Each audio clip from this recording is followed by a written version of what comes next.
Hi, I'm Ryan Szymanski, curator for Battleship New Jersey Museum and Memorial. The other day we had some exciting naval news.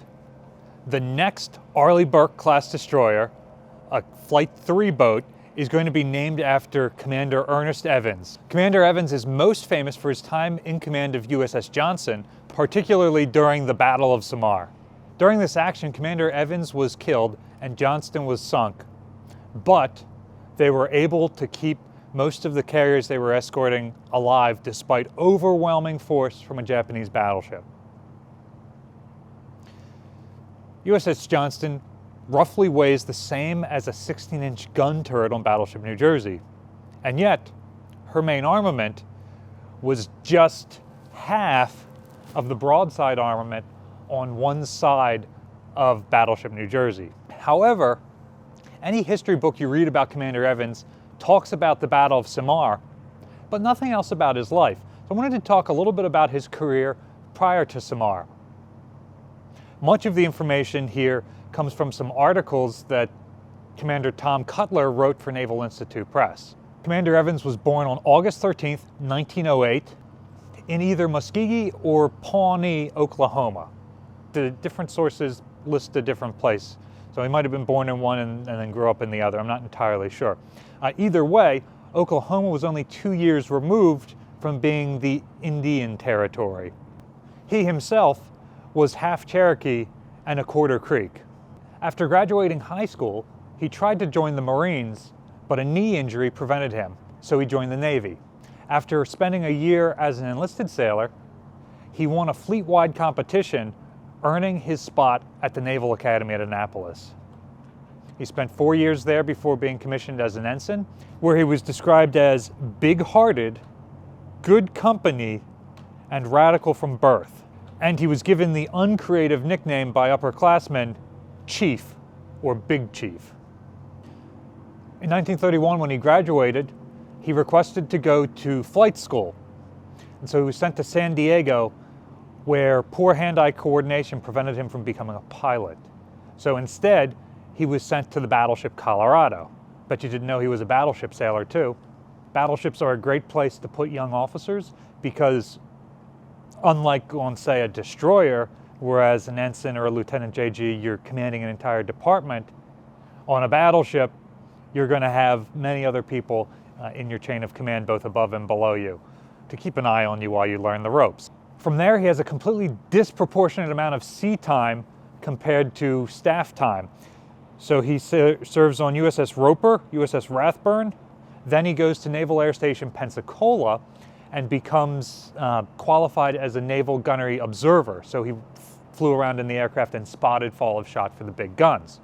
But rather than being sent back to a battleship, the majority of scout planes like that were flown from the cruisers. So he was transferred from Naval Air Station Pensacola to the relatively new heavy cruiser USS Pensacola. From there, he has a stint on a bunch of auxiliaries. It seems like he didn't use his aerial observer training any more than that first deployment. He goes on Chaumont, Cahokia, Black Hawk, and then finally he makes it back to destroyers where he would make his name. When World War II begins, he's with the Sacrificial Asiatic Squadron as the executive officer on USS Alden, a World War I designed 4-stack destroyer. When the war starts, Alden and the other ships in the squadron are immediately sent to go escort Prince of Wales and Repulse. By the time they reach Singapore, Prince of Wales and Repulse had already sailed, so they immediately put to sea to try and catch up with the battleships. On the way, but under wartime steaming conditions, they pass the 3 British destroyers coming back from escorting Force Z. And they realize that something's gone terribly wrong when they end up in the patch of ocean where those ships were sunk. So they find a bunch of oil, wreckage, empty life rafts, and do a search for survivors but find none. The threat of Japanese aircraft sends them back to Singapore. From there, they redeploy to the Dutch East Indies as part of the Java Barrier Defense Force in Abdicom, the American, British, Dutch, and Australian command in the Far East. Alden becomes one of the few Allied ships that is able to survive and escape. Evans is given command of Alden shortly thereafter and commands her until he's given a brand new destroyer, USS Johnston, then under construction in Seattle.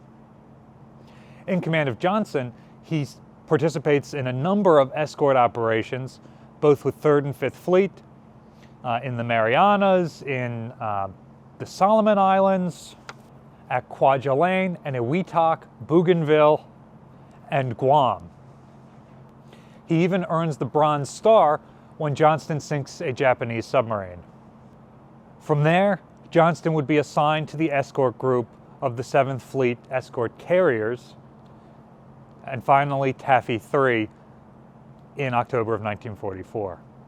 And from there, everybody knows the rest of the story.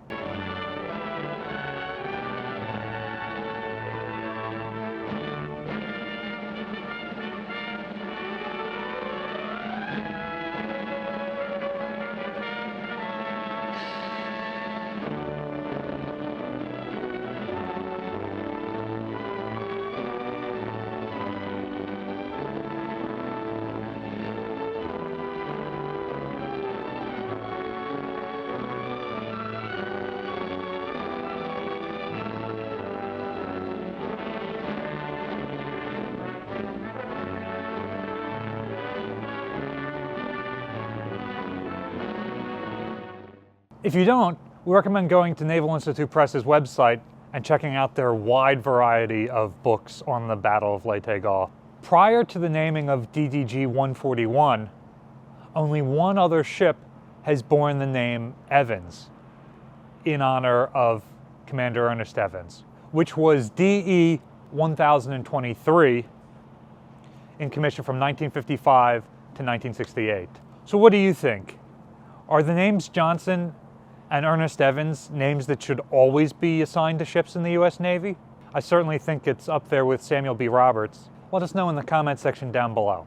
Battleship New Jersey receives operating support from the New Jersey Department of State, also from a number of other businesses and private individuals like yourselves. We really appreciate your support. There's a link in the description below if you'd like to donate to support the museum.